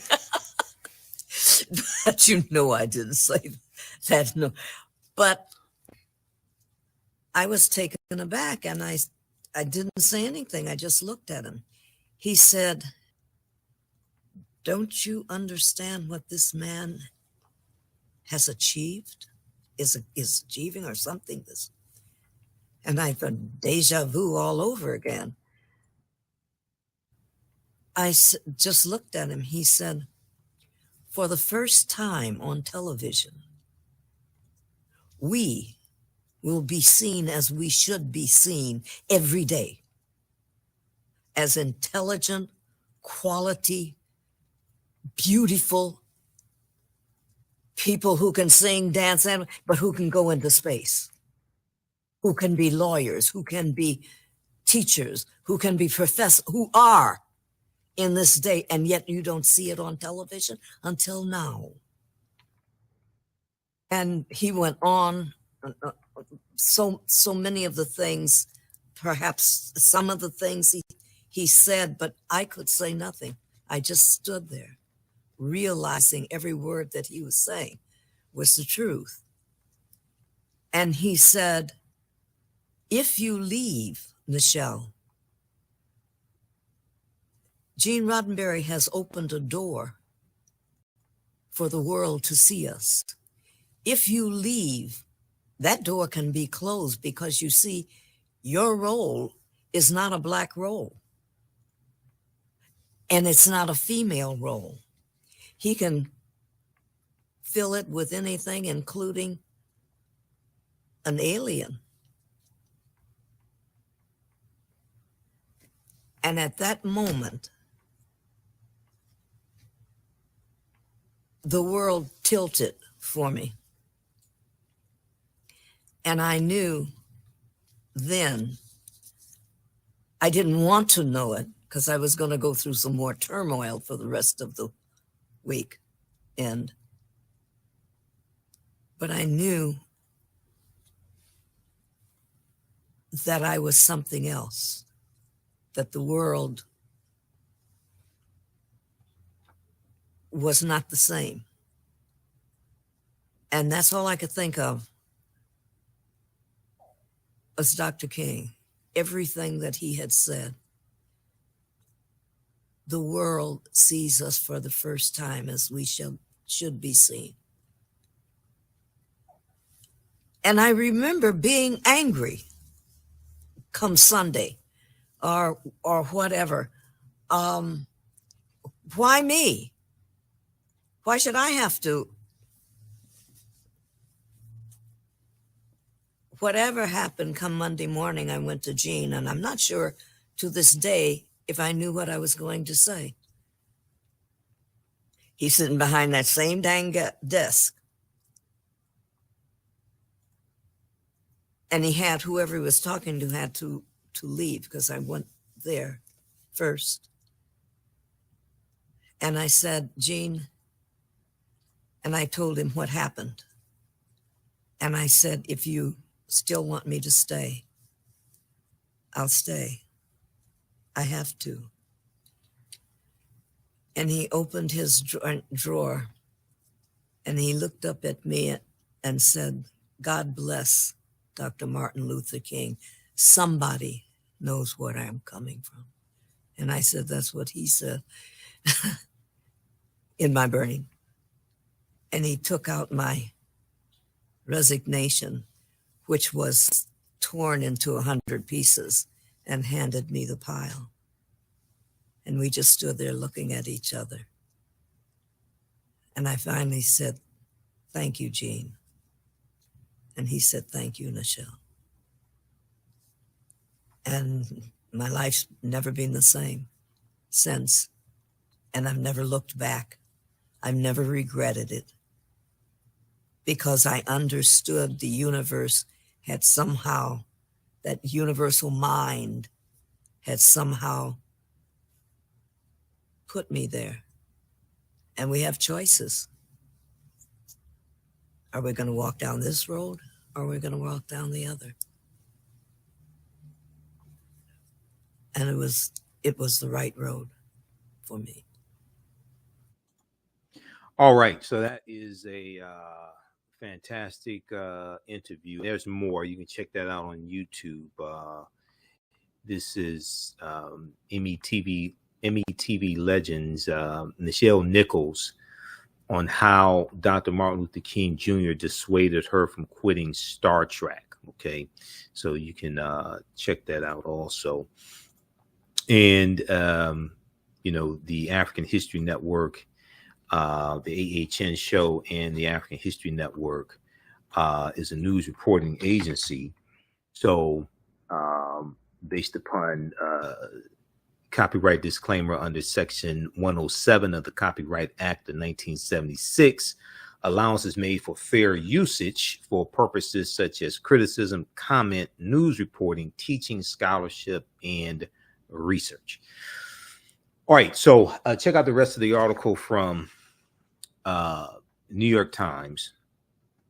A really good article on Nichelle Nichols. Nichelle Nichols, Lieutenant Uhura on Star Trek, dies at age 89. Okay, so this is that's a powerful interview. We've played that here on the show before, and I've known about that for years. That story dealing with Dr. King. But read this article here from the New York Times also. All right, so we lost another legend, and we got the news today that Bill Russell, NBA Hall of Famer and 11-time champion, he has 11 championship rings. So I know people like to say Michael Jordan is the greatest. He has 6 championships. Well, Bill Russell has 11. But Bill Russell passed away at age 88. Okay, so there was let's see, there's an article. There's a huge article from the New York Times on Bill Russell. There's also one from NBC News, a good one from NBC News. I'm going to pull that one up here. Bill Russell, 11-time NBA champion, Boston Celtics legend, and all-time defensive great. Okay, he passed away age 88. Let me pull this up here from NBC News. There's also a good one from the Washington Post as well.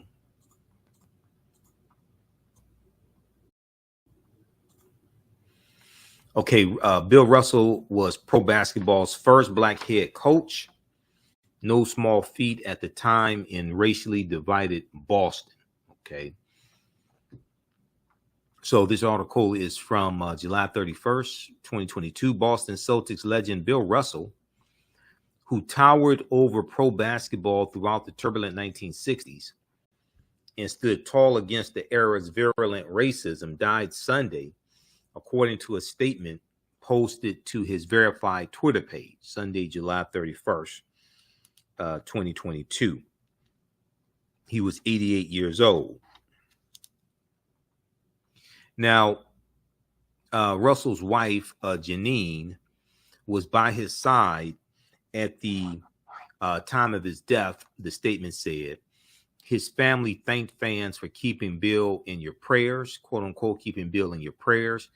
Perhaps you'll relive one or two of the golden moments he gave us, or recall his trademark laugh as he delighted in explaining the real story behind those moments, behind how those moments unfolded, the statement said.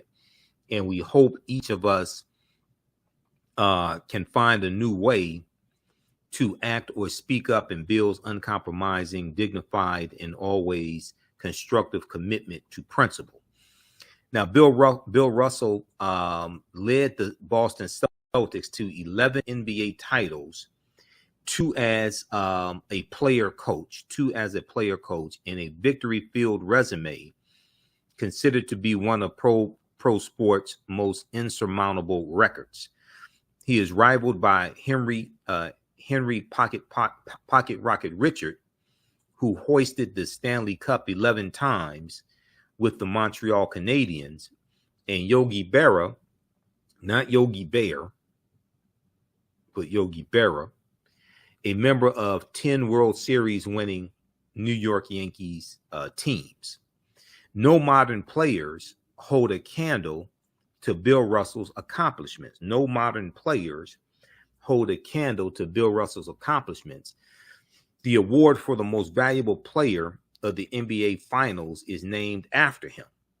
Okay, the award for the most valuable player of the NBA Finals is named after Bill Russell. So this is his official Twitter account here, and they have the announcement here. An announcement is with heavy heart. Let me see if we can zoom in on this. Is with heavy heart. We would like to pass along. Let's see. Let's go to his Twitter page.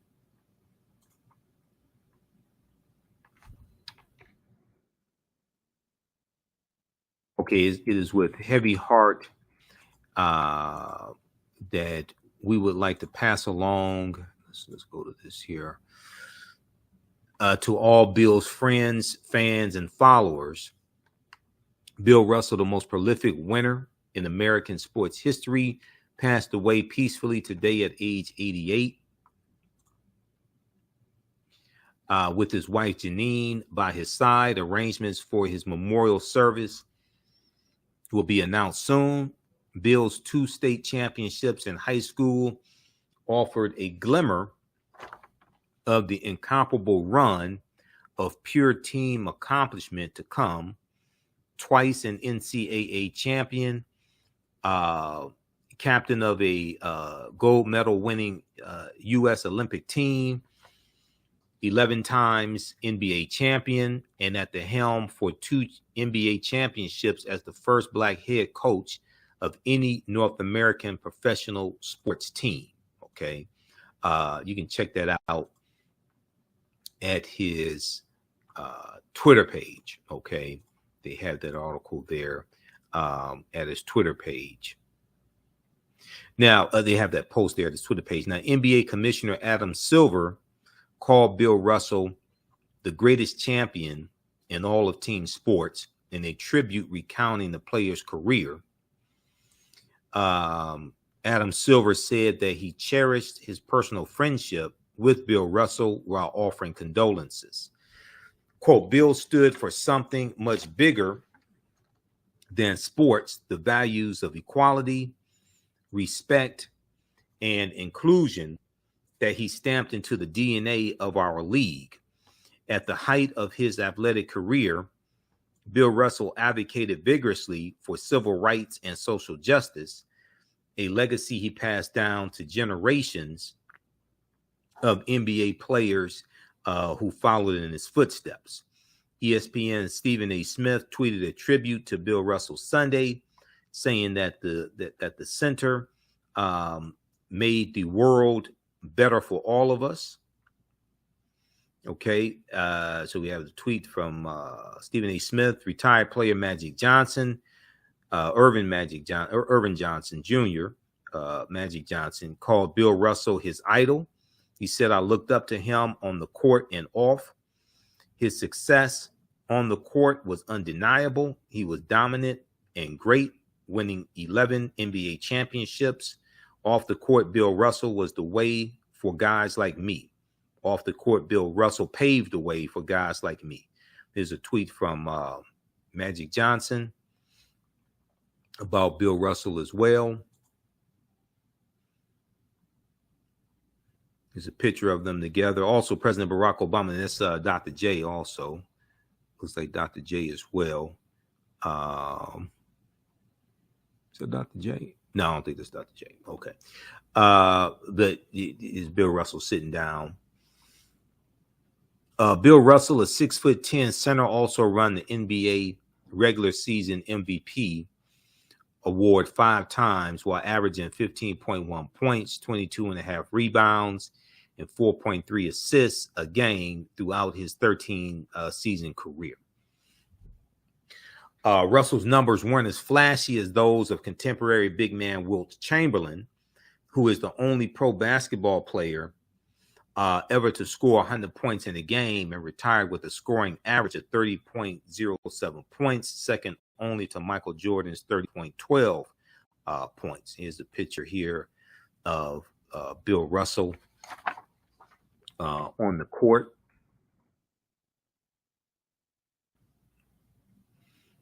Okay, playing against New York Knicks. Bill Russell, number 6 of the Boston Celtics, rebounds against Walt Bellamy, number 8 of New York Knicks, during the game in 1967 at the Boston Garden. Bill Russell is largely credited with writing the book on modern defense for centers in the NBA. He perfected the art of blocking shots, swatting away would-be scorers with brutal efficiency without fouling, and while keeping the ball in play so one of his teammates could gain possession. The NBA did not recognize the blocked shot until 1973-1974 season, so Bill Russell's prowess here is largely lost to history. What has been fully chronicled in Bill Russell's will to win, as he led Boston NBA titles in 1957, 59, and every year of the 1960s, except for 1967. Okay, so read the rest of this article here from NBC News. Bill Russell, 11-time NBA champion, Boston Celtics legend, and all-time defensive great, dies. Okay, so he was 88 years old. Also, the Washington Post has a good article on Bill Russell as well. Where's that article here? New York Times is a huge article. It was too many pages for me to print out. New York Times, the obituary they had on him. So they have a huge article from the New York Times but this one here is from the Washington Post. And I printed this one up. This was 5 pages. Bill Russell, basketball great who worked for civil rights, dies at 88. Okay, so check this article out as well from Washington